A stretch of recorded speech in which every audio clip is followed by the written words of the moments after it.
Bismillahirrahmanirrahim. Assalamualaikum warahmatullahi wabarakatuh.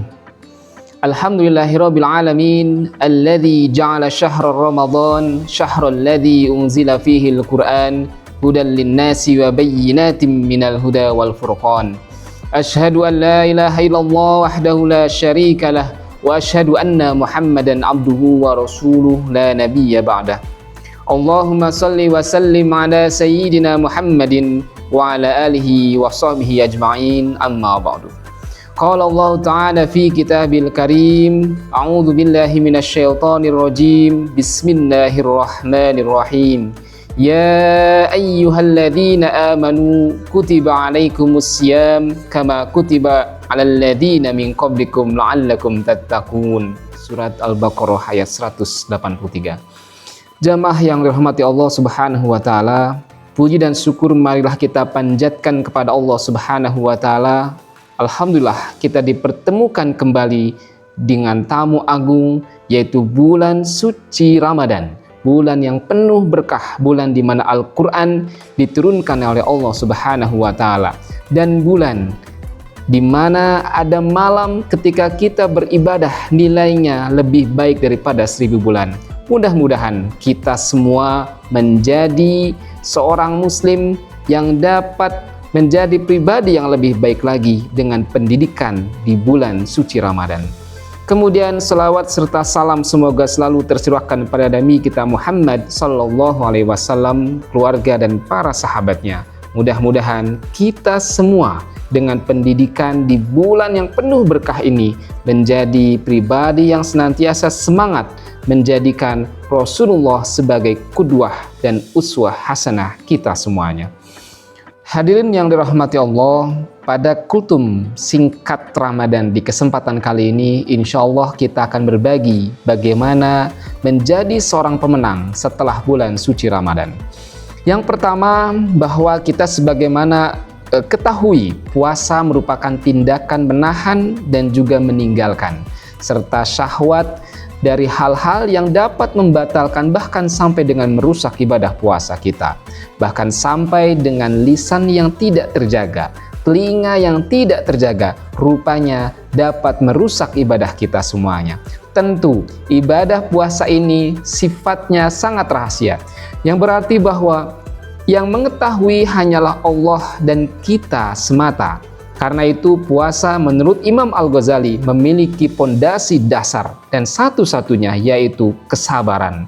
Tak heran seandainya kita sering mendengar hadis-hadis Nabi Muhammad SAW yang menyatakan atau mensifati bulan Ramadan sebagai bulan kesabaran.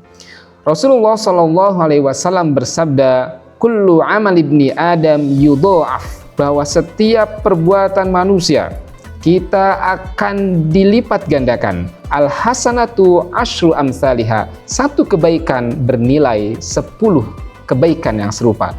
Bahkan ila sab'i mi'ati di'fin, sampai dengan 700 kali lipat. Ini satu perbuatan kebaikan bernilai 10 sampai dengan 700 kali lipat.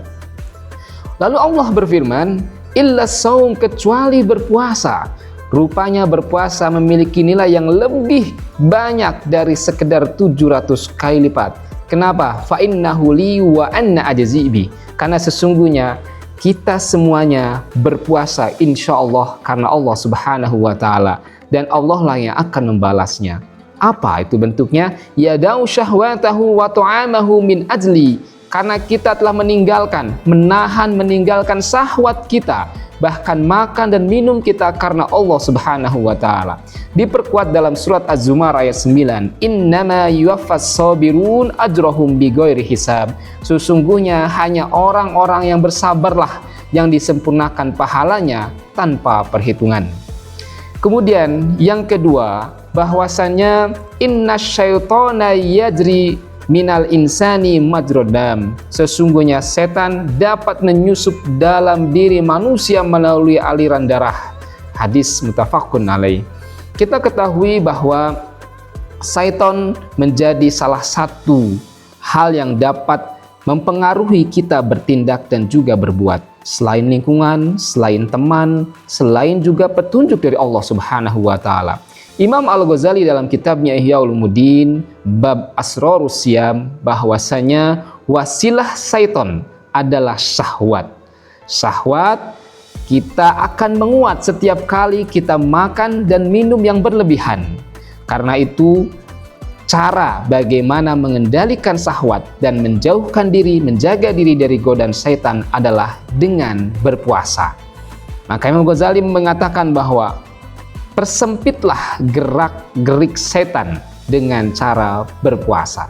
Kenapa? Karena ketika berpuasa syahwat kita terkendali dan maka syaitan akan terbatas ruang dan juga gerak-geriknya. Kemudian Imam Al-Ghazali membagi tingkatan puasa menjadi tiga tingkatan dalam kitabnya Ihya Ulumuddin bab tentang Asrarus Shaum. Yang pertama yaitu puasa orang pada umumnya, yaitu sekedar menjaga diri dari lapar, haus dan juga syahwat.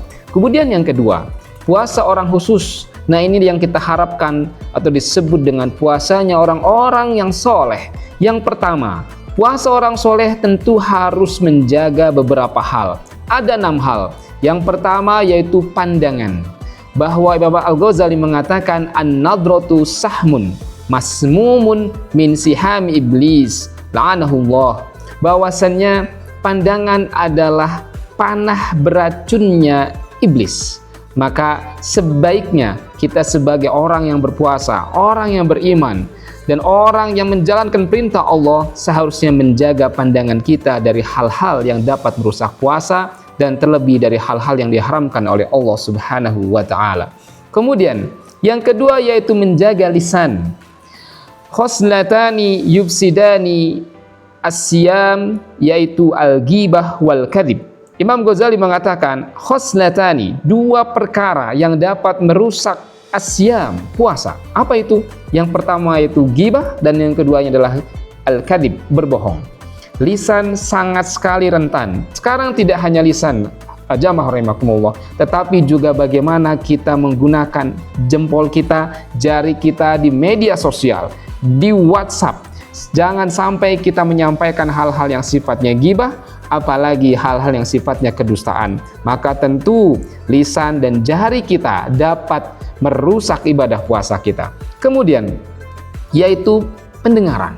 Kita harus menjaga telinga kita dari mendengarkan hal-hal yang diharamkan oleh Allah Subhanahu wa Ta'ala. Segala sesuatu yang gak boleh diucapkan maka haram juga, dilarang juga mendengarkannya. Seperti ghibah, ketika kita dilarang berghibah, itu artinya kita pun tidak boleh menjadi pendengar atau mendengarkan ghibah. Kemudian yaitu seluruh anggota tubuh, selain lisan, selain mata, selain telinga. Imam Al-Ghazali juga mengatakan bahwa puasanya orang soleh adalah puasa yang menjaga seluruh anggota tubuhnya dari hal-hal yang dapat dimakruhkan dan hal-hal yang diharamkan oleh syariat. Hadirin yang dirahmati Allah Subhanahu wa Ta'ala, selain menjaga anggota tubuh, kita juga hati-hati saat waktu berbuka tiba. Kita semua tentu sangat bahagia, bahkan anak-anak, terutama anak-anak usia sekolah, baik dari TK, SD, SMP, dan SMA yang sudah berlatih berpuasa, tentunya mengharapkan atau menanti-nanti waktu berbuka. Nah, hadirin sekalian, kita perlu berhati-hati. Jangan sampai puasa yang sudah kita lakukan selama sehari, kemudian rupanya rusak begitu saja. Karena begitu azan maghrib dikumandangkan, kita langsung memakan segala makanan yang kita mau, meminum segala minum yang kita mau. Akhirnya kita kekenyangan dan berlebihan. Akhirnya sulit untuk melaksanakan sholat maghrib. Kemudian bahkan setelah itu kita ngantuk, akhirnya tidak melaksanakan tarawih. Maka tentu ini menjadi sia-sia. Setelah kita menahan lapar, haus, dan syahwat, lalu kita kembali syahwat itu, nafsu itu, kita berikan makanannya dengan memindahkan waktu dari pagi, siang, sore menjadi satu waktu, yaitu ketika azan maghrib dikumandangkan.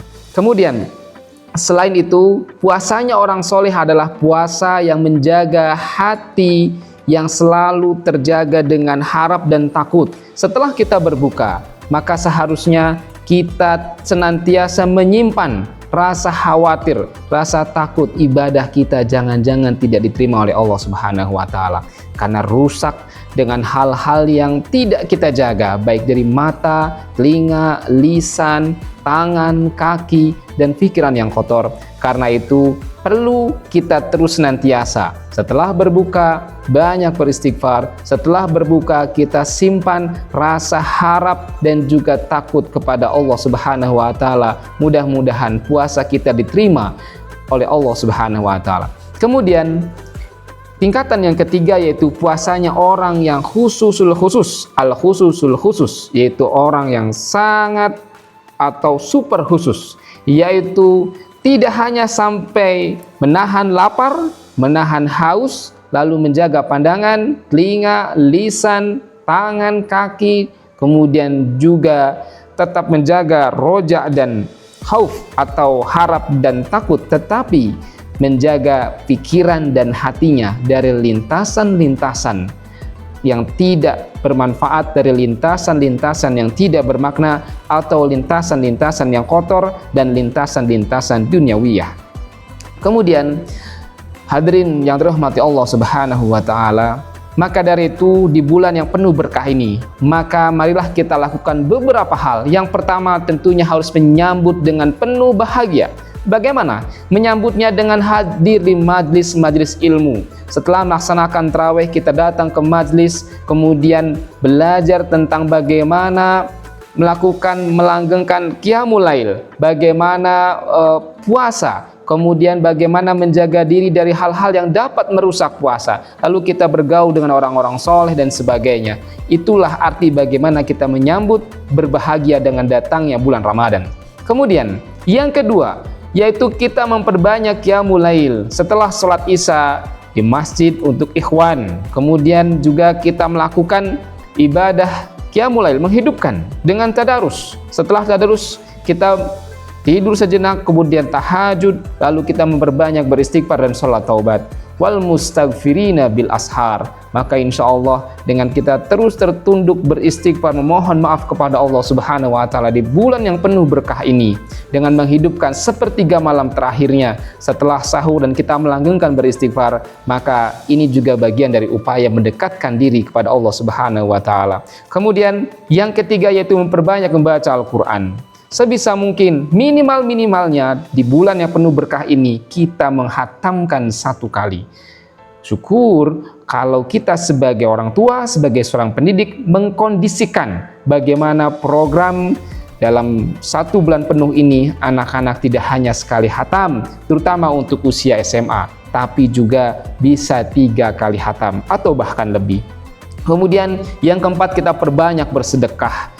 Dan yang terakhir, memperbanyak berdoa kepada Allah Subhanahu wa taala. Allah berfirman, "Wa idza salaka ibadi anni fa inni qarib ujibu da'watad da'i idza da'ani falyastajibuli wal yu'minu bi la'allahum yarsudun."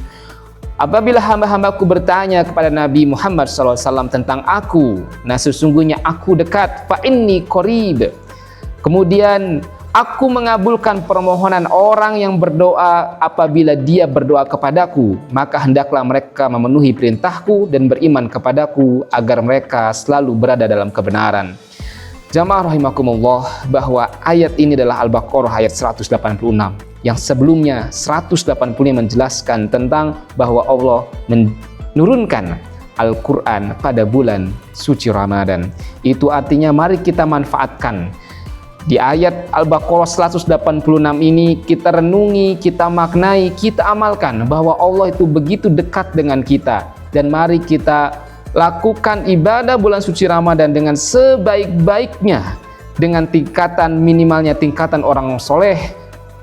Lebih baik lagi kalau kita dapat melakukan ibadah dengan tingkat al-khususul khusus, yaitu sampai dengan lintasan pikiran dan juga di hati terjaga dari hal-hal yang dilarang oleh Allah Subhanahu wa taala. Kemudian bagaimana esensi bahwasanya Ramadan menjadi seorang pemenang? Innallaha la yughayyiru ma biqaumin hatta yughayyiru ma bi anfusihim, surat Ar-Ra'd ayat 10. Kita tahu bahwa syaitan bermain dengan syahwat, dan syahwat dididik, dikendalikan dengan berpuasa.